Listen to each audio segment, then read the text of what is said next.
মানুষ ইতিমধ্যে পৃথিবীর গণ্ডি ছাড়িয়ে চাঁদে পৌঁছে গিয়েছে, কিন্তু আজ অবধি কেউ সমুদ্রের সবচেয়ে গভীর তলদেশে পৌঁছাতে পারেনি। কিন্তু কেন?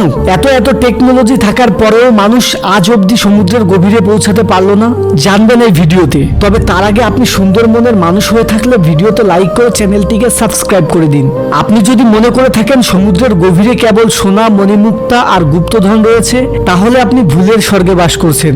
সমুদ্রের সবথেকে গভীরতম স্থান হলো মারিয়ানা ট্রেঞ্চ, যা প্রশান্ত মহাসাগরে অবস্থিত একটি বিশাল গর্ত। এটি প্রায় 150 কিলোমিটার জায়গা জুড়ে বিস্তৃত এবং এর গভীরতা প্রায় 11 কিলোমিটার। এর ভিতরে একদম ঘন অন্ধকার এবং নানা ধরনের ভয়ানক সামুদ্রিক প্রাণীর বসবাস। সেই সাথে এই স্থানে এত বেশি চাপ যে কোনো মানুষ প্রবেশ করলে নিমিষেই ছিন্ন ভিন্ন হয়ে যাবে।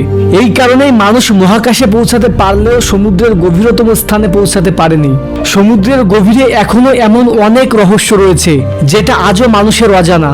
পৃথিবী এবং মহাবিশ্বের সকল রহস্যময় ঘটনা জানতে আমাদের চ্যানেলটিকে সাবস্ক্রাইব করে রাখুন।